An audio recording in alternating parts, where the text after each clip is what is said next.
The ancient scrolls whisper of a man, a patriarch, whose life spanned generations and whose faith became a bedrock. Joseph, son of Jacob, a figure woven into the very fabric of history. His journey from betrayal to viceroyalty, a testament to divine providence. Yet even the most revered figures leave physical traces, and the sands of time, though they bury much, often preserve the most crucial clues.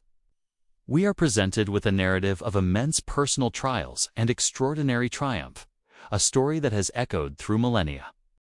But how much of this epic account, stretching from famine-stricken Canaan to the opulent court of Egypt, can be substantiated by tangible evidence? What forensic whispers and archaeological landmarks can confirm the existence of this pivotal biblical character and the extraordinary circumstances of his life and, crucially, his death? The evidence awaits discovery, a testament to a past that refuses to be silenced, inviting us to dig deeper into the layers of history. Our investigation begins in the Fertile Crescent, a land of ancient rivers and storied civilizations. Specifically, we focus on the eastern Nile Delta of Egypt, a region historically shaped by trade routes connecting Mesopotamia to the Mediterranean. A land that would become intimately familiar to the Hebrew patriarchs. The modern archaeological site of Tel Adaba, once the sprawling capital city of Avaris, offers a crucial window into this ancient world. This strategic location, at the crossroads of empires and migrations, provides the geographical backdrop for the events surrounding Joseph's life and the settlement of his family in Egypt. This historical period, the Second Intermediate Period of Egypt, roughly 1650 to 1550 BC, marks a time of foreign rule by the Hyksos.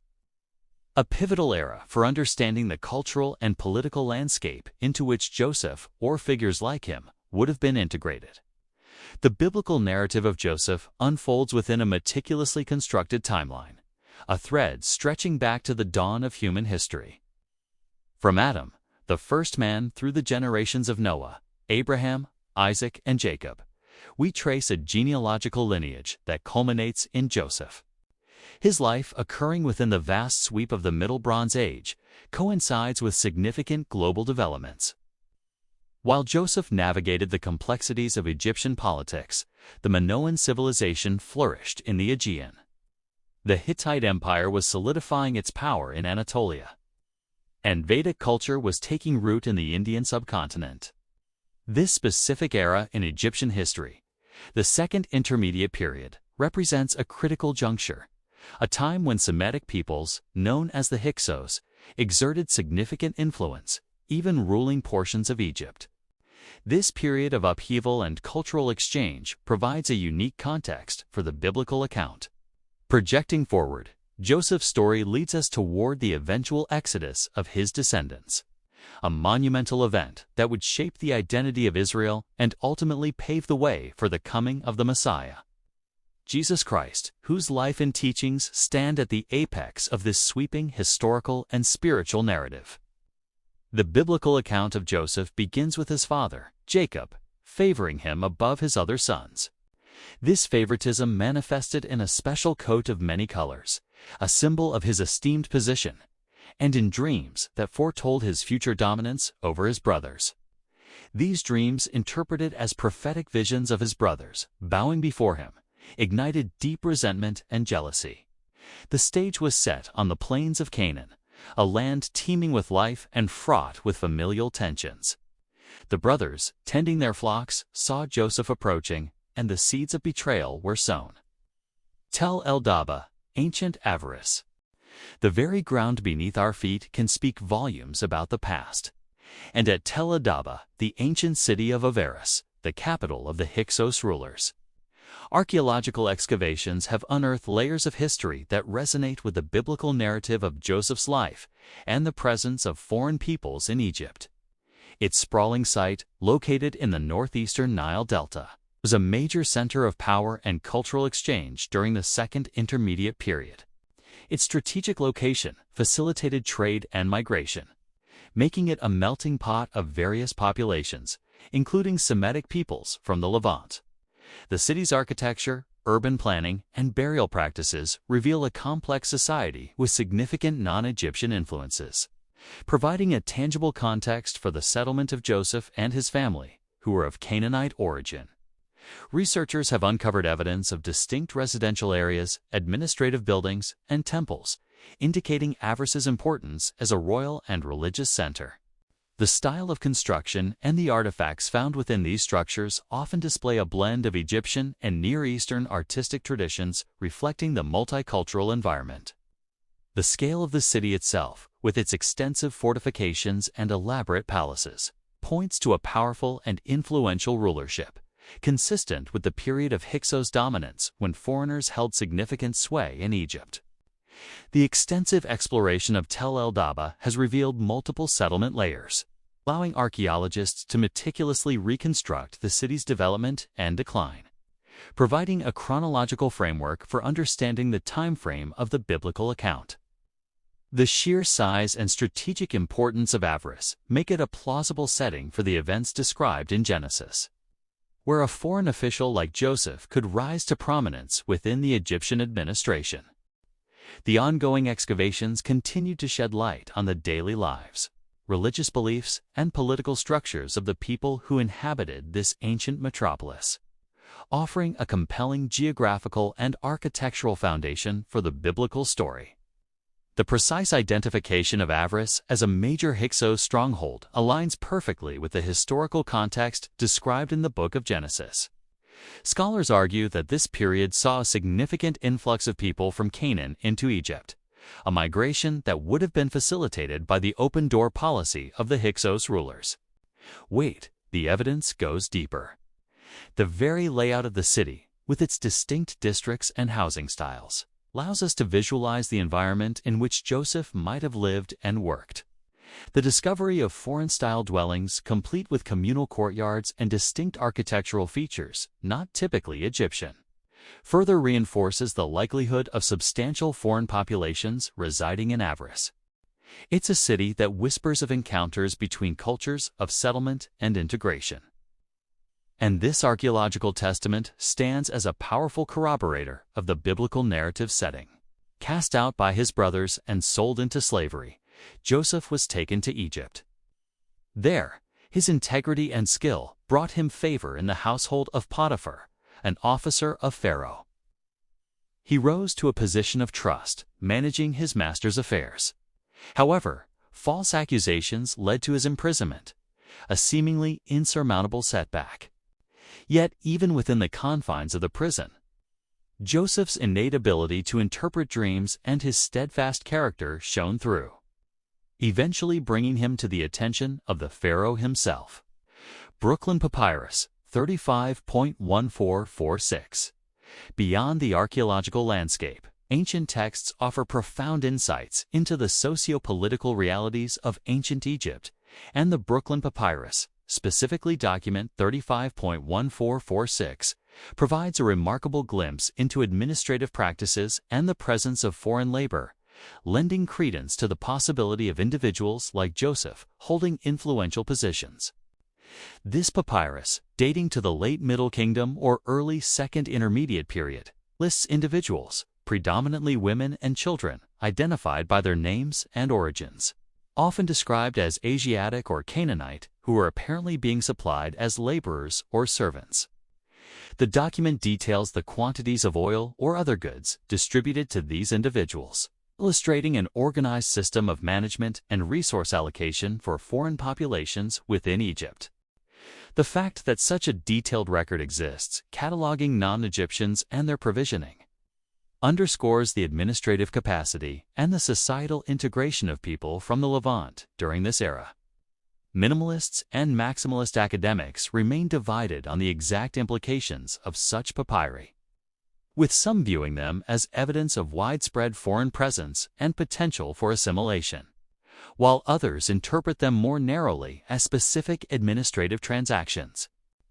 Nonetheless, the document serves as a crucial piece of evidence, demonstrating that the Egyptian bureaucracy was accustomed to managing and recording the presence of Asiatic peoples. Scholars argue that the names appearing on the papyrus are often Semitic, further strengthening the link to the populations from which Joseph originated. The papyrus does not name Joseph directly, nor does it detail his specific achievements or imprisonment.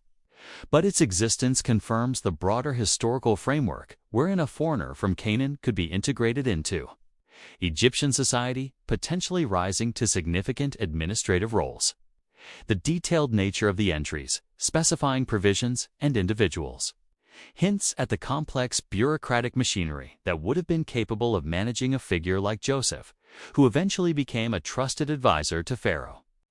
This textual evidence, therefore, acts as a vital corroboration, illustrating a societal and administrative readiness for the kind of historical trajectory that the biblical account describes. It allows us to place Joseph's story within a documented historical context, where the presence and administration of Canaanite individuals were a recognized aspect of Egyptian life. Think about the implications. This single papyrus hints at a complex system of tracking and managing foreign populations, a system that wouldn't be out of place for overseeing someone of Joseph's eventual stature. If you find this exploration of ancient texts compelling, consider liking this video to let us know. Joseph's gift for interpreting dreams proved to be his salvation. He correctly interpreted Pharaoh's dreams of 7 fat and 7 lean cows, and 7 full and 7 thin ears of grain, foretelling 7 years of abundance followed by 7 years of severe famine. Pharaoh, recognizing God's spirit in Joseph, appointed him as second in command over all of Egypt, the only one with authority to prepare for and manage the coming crisis. Joseph implemented a plan of careful storage during the years of plenty, a foresight that saved Egypt and surrounding nations, including his own family, from starvation. Scarab of a Hyksos official.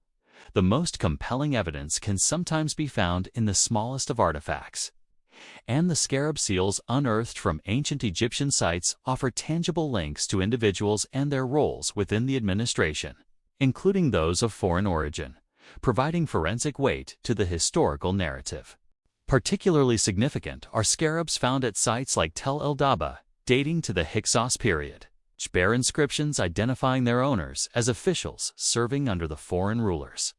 These seals, often carved from stone or faience, were used to stamp documents, signifying authority and authenticity, much like a modern signature.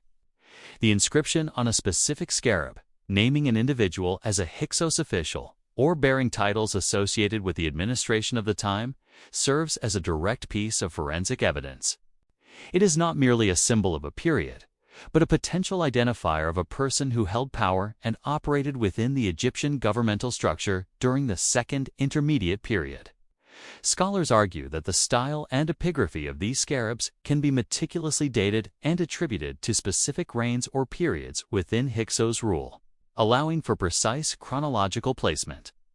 The presence of such seals belonging to non-Egyptian officials directly supports the possibility of a foreigner, such as Joseph, rising to a high administrative position within the Hyksos-controlled government.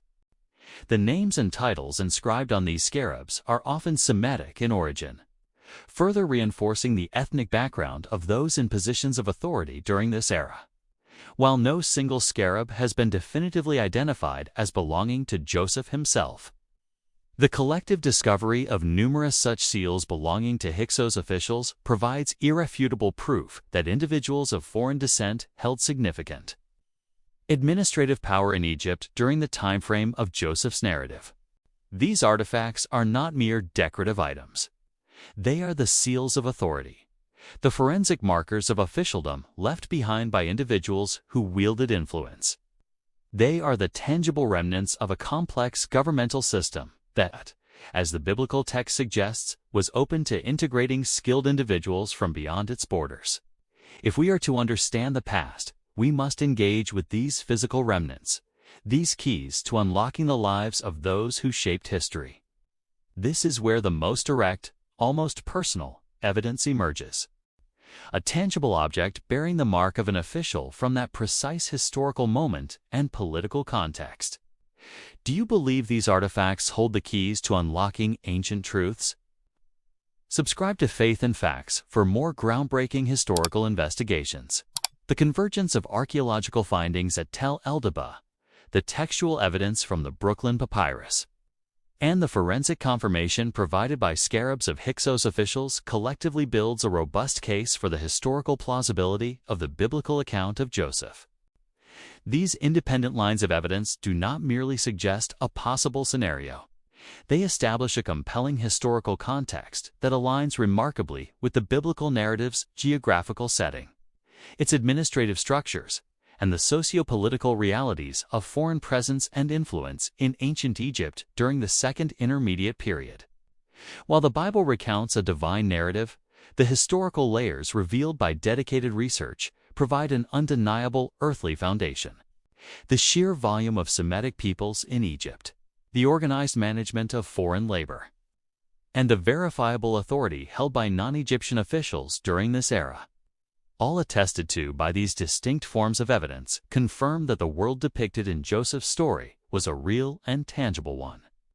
This multifaceted corroboration allows us to approach the biblical text not as a mere legend, but as a historical document grounded in the realities of the ancient Near East, demonstrating the reliability of the scriptural record and its enduring power to connect us to a verifiable past. The evidence encourages us to see the hand of providence not just in the grand narrative, but in the very historical currents that shaped the lives of those who were part of this profound story.